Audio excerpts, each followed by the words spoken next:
What's going on, guys? This is Aiden, Bandwagon Sports. This video is going to be super short, super sweet.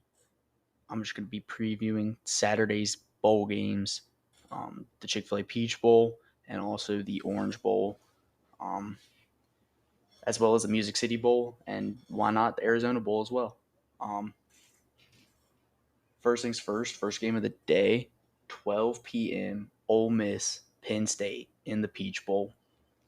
I think this game is going to be fantastic. I think Penn State's elite defense versus Ole Miss's elite offense. It's going to be a very good matchup. It's going to be very exciting to see what both of these teams are able to do in terms of moving the ball against each other.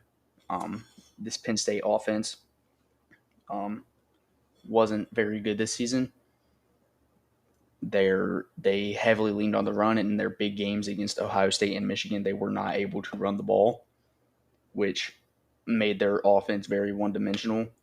And when you have such an inexperienced quarterback in a bowl game or in big games, in big situations, who doesn't know what's going on, that kind of hurts you because there's not a whole lot that you can do, especially offensive-wise. That's why they scored, I think it was 12 against Ohio State and like 17 against Michigan.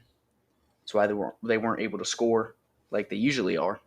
Ole Miss played a heck of a season. Quinshon Judkins, Jackson Dart, both of which I expect to be playing in this bowl game. Maybe not Quinshon Judkins, but definitely Jackson Dart because I'm pretty sure he's coming back for next season. I think that this Ole Miss team and this Penn State team are both really good.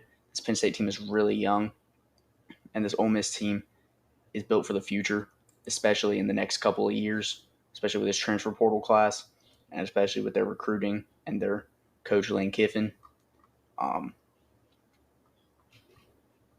I think that Drew Aller is going to be an elite quarterback. He's going to be a lot better than what was his name? Sean Clifford, Trace McSorley even.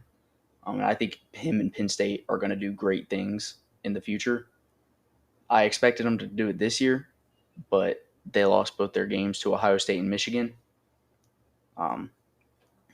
Even though Ohio State was weak this year, I think at some point you got to turn and blame the coaches for losing these big games like Penn State does. Because I mean, what more can you do when your players are first round draft picks and you're not winning you're not winning the games you should win. Anyways, Ole Miss lost to two incredible teams this season, Alabama and Georgia. They got blown out by Georgia. It wasn't even close. And they were able to keep it close with Alabama. But that's when Alabama was not as good as they are right now. And I don't think if Ole Miss and Alabama played tomorrow that it would be close at all. I think in this game, it's going to come down to which offense can move the ball more.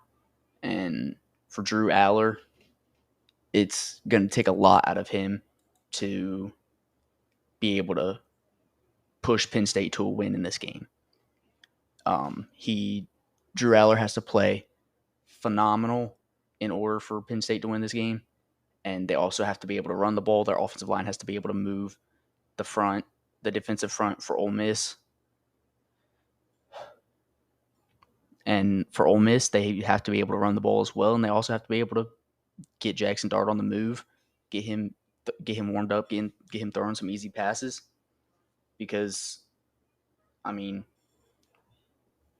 that you just gotta get him going. You can't have Jackson Dart and this offense stagnant, especially in the first half, especially out early against Penn State, because Penn State, I think, is a second half team, and they have been much better in the second half this season.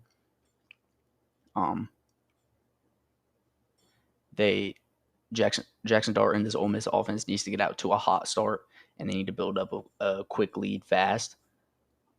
I think that this Ole Miss defense and this Ole Miss offensive line and the defensive line especially, both fronts are just going to be too big and they're going to be too fast. They're going to be too they're going to be bigger. They're going to be faster. They're going to be better than Penn State's, and I think that is the reason that Ole Miss is going to win this game. I think it'll be really close. I think it'll be a one possession game, maybe even less. I'm going to go 34-30 Ole Miss. Moving on to the second game of the day, we're going to talk about Maryland and Auburn in the Music City Bowl. Maryland, hot start, did not finish good. Auburn did not start good and did not finish good. However, they did have that one close game with Georgia where they were able to keep it up until the fourth quarter. This Auburn team also kept it close to Alabama. It's a rivalry game, so there's never going to be real blowouts in a rivalry game. So I think that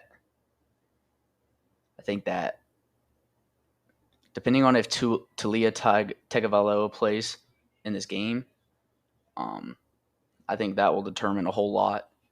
However, I am still going to take Auburn in this game because I think they're going to be bigger, they're going to be faster, and they're going to be better than this Maryland team.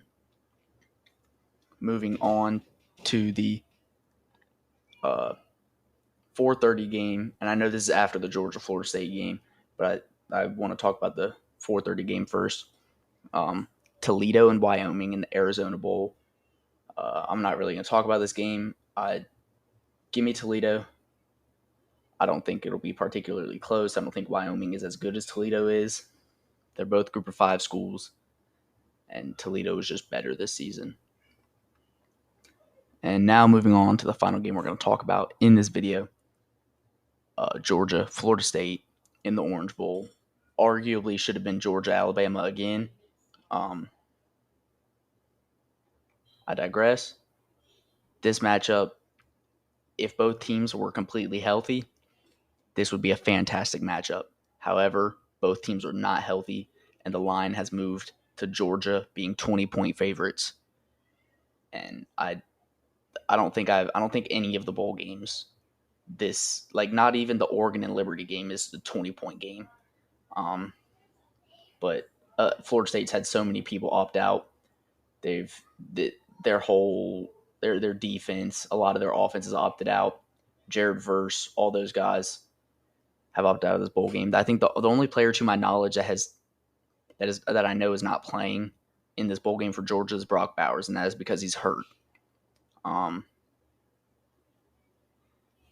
And also, obviously the transfer guys like Marvin Jones Jr., all that stuff.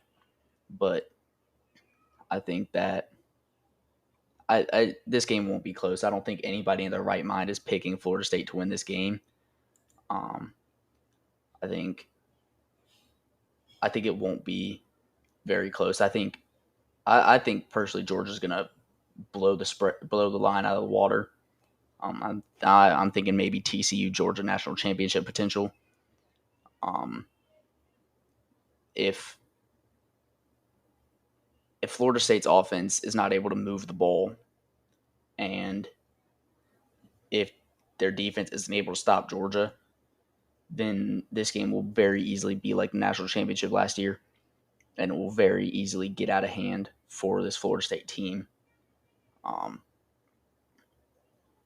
This Georgia team is just way too good. I think this Florida State team is also way too hurt, way too playerless. Like they're so far away from their full potential that it's like Georgia playing, I don't know, freaking not even Ole Miss, like Tennessee. It's like Georgia playing Tennessee.